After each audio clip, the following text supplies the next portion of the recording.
ಇನ್ನು ಜೆಡಿಎಸ್ ಹಾಗೆ ಬಿಜೆಪಿಯ ನಡುವೆ ಈ ಲೋಕಸಭಾ ಚುನಾವಣೆ ನಿಟ್ಟಿನಲ್ಲಿ ಹೊಂದಾಣಿಕೆ ಆಗಿದೆಯಲ್ಲ, ಈ ಕ್ಷೇತ್ರ ಸಂಬಂಧಪಟ್ಟಾಗಿನ ಹಂಚಿಕೆ ಬಹಳ ಕಗ್ಗಂಟಾಗಿ ಉಳಿದಿತ್ತು.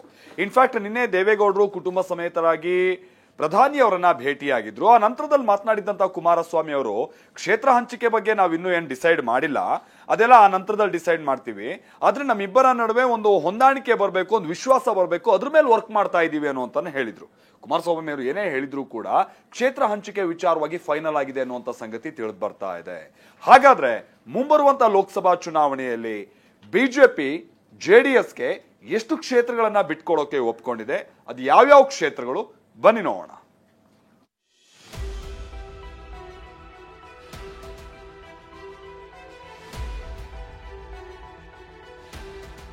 ದೆಹಲಿಯಲ್ಲಿ ಅಂತಿಮವಾದ ಬಿಜೆಪಿ ಜೆಡಿಎಸ್ ಕ್ಷೇತ್ರ ಹಂಚಿಕೆ.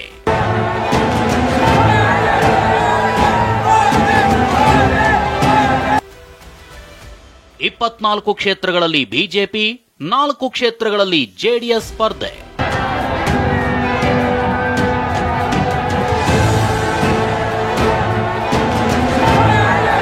ಟಾರ್ಗೆಟ್ ಲೋಕಸಭೆ. ಈ ಬಾರಿಯ ಲೋಕಸಭಾ ಚುನಾವಣೆಯನ್ನ ರಾಜ್ಯದಲ್ಲಿ ಪ್ರತಿಷ್ಠೆಯಾಗಿ ತೆಗೆದುಕೊಂಡಿರೋ ಬಿಜೆಪಿ ಜೆಡಿಎಸ್ 3 ತಿಂಗಳ ಹಿಂದೆ ಮೈತ್ರಿ ಮಾಡಿಕೊಂಡಿವೆ. ಜೆಡಿಎಸ್ ಎನ್ಡಿಎ ಭಾಗವಾಗಿ 3 ತಿಂಗಳು ಕಳೆದ್ರೂ ಸೀಟು ಹಂಚಿಕೆ ಫೈನಲ್ ಆಗಿರಲಿಲ್ಲ. ಆದ್ರೀಗ ಕಮಲ ದಳ ನಾಯಕರು ನಿನ್ನೆ ದೆಹಲಿಯಲ್ಲಿ ಅಂತಿಮವಾಗಿ ಕ್ಷೇತ್ರ ಹಂಚಿಕೆ ಮಾಡಿಕೊಂಡಿದ್ದಾರೆ. ಕಳೆದ 3 ತಿಂಗಳಿಂದ ಕಗ್ಗಂಟಾಗಿ ಉಳಿದಿದ್ದ ಬಿಜೆಪಿ ಜೆಡಿಎಸ್ ಕ್ಷೇತ್ರ ಹಂಚಿಕೆ ವಿಚಾರ ಕೊನೆಗೂ ಪ್ರಧಾನಿ ಮೋದಿ ಅವರ ನೇತೃತ್ವದಲ್ಲಿ ಅಂತಿಮವಾಗಿದೆ. 28 ಲೋಕಸಭಾ ಕ್ಷೇತ್ರಗಳಲ್ಲಿ 4 ಲೋಕಸಭಾ ಕ್ಷೇತ್ರಗಳಿಂದ ಜೆಡಿಎಸ್ ಸ್ಪರ್ಧೆ ಮಾಡಿದ್ರೆ 24 ಲೋಕಸಭಾ ಕ್ಷೇತ್ರಗಳಲ್ಲಿ ಬಿಜೆಪಿ ಸ್ಪರ್ಧೆ ಮಾಡಲಿದೆ.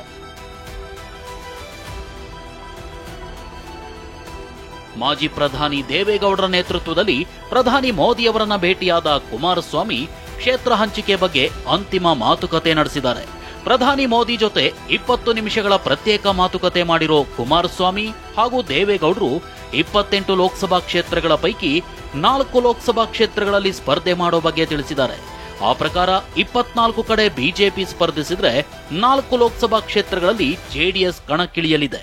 ಜೆಡಿಎಸ್ ಆಯ್ಕೆ ಮಾಡಿಕೊಂಡಿರೋ ಜಿಲ್ಲೆಗಳ್ಯಾವುವು ಅನ್ನೋದನ್ನ ನೋಡೋದಾದ್ರೆ,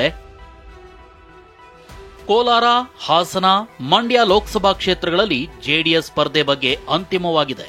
ಮೈಸೂರು ಮತ್ತು ತುಮಕೂರು ಕ್ಷೇತ್ರಗಳಲ್ಲಿ 1 ಕ್ಷೇತ್ರ ಆಯ್ಕೆ ಮಾಡಿಕೊಳ್ಳುವಂತೆ ಬಿಜೆಪಿ ಹೈಕಮಾಂಡ್ ಜೆಡಿಎಸ್ ನಾಯಕರಿಗೆ ತಿಳಿಸಿದೆ. ಅದರಂತೆ 4 ಕ್ಷೇತ್ರಗಳಲ್ಲಿ ಜೆಡಿಎಸ್ ಅಭ್ಯರ್ಥಿಗಳು ಕಣಕ್ಕಿಳಿಯಲು ಸಜ್ಜಾಗಿದ್ದಾರೆ.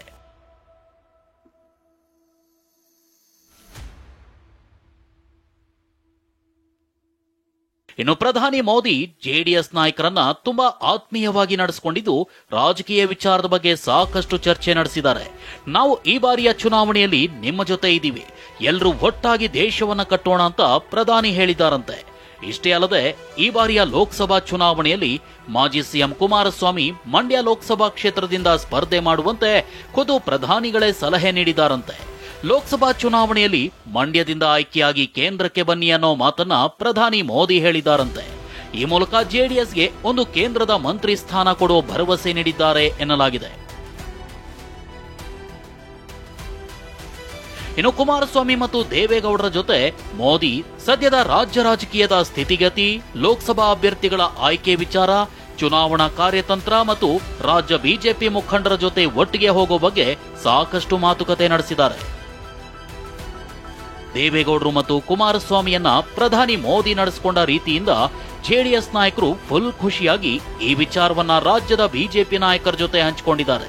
ಚುನಾವಣೆಯಲ್ಲಿ ಒಗ್ಗಟ್ಟಾಗಿ ಕೆಲಸ ಮಾಡಿ ರಾಜ್ಯದಿಂದ ಅತಿ ಹೆಚ್ಚು ಸಂಸದರನ್ನ ಕೇಂದ್ರಕ್ಕೆ ಕಳಿಸೋ ಭರವಸೆಯನ್ನ ಕೂಡ ಕುಮಾರಸ್ವಾಮಿ ಮೋದಿ ಅವರಿಗೆ ಕೊಟ್ಟಿದ್ದಾರಂತೆ. ಸದ್ಯ ಬಿಜೆಪಿ ಜೆಡಿಎಸ್ ಕ್ಷೇತ್ರ ಹಂಚಿಕೆಯಾಗಿದ್ದು ಅಭ್ಯರ್ಥಿಗಳ ಆಯ್ಕೆ ಮಾತ್ರ ಬಾಕಿ ಉಳಿದಿದೆ. ರಾಜ್ಯದಲ್ಲಿ ಬಿಜೆಪಿ ಜೆಡಿಎಸ್ ನಾಯಕರ ಸಮನ್ವಯತೆ ಲೋಕಸಭಾ ಚುನಾವಣೆಯಲ್ಲಿ ಎಷ್ಟರ ಮಟ್ಟಿಗೆ ಪ್ರಧಾನಿ ಮೋದಿ ಕೈ ಬಲಪಡಿಸುತ್ತೆ ಕಾದು ನೋಡಬೇಕಾಗಿದೆ.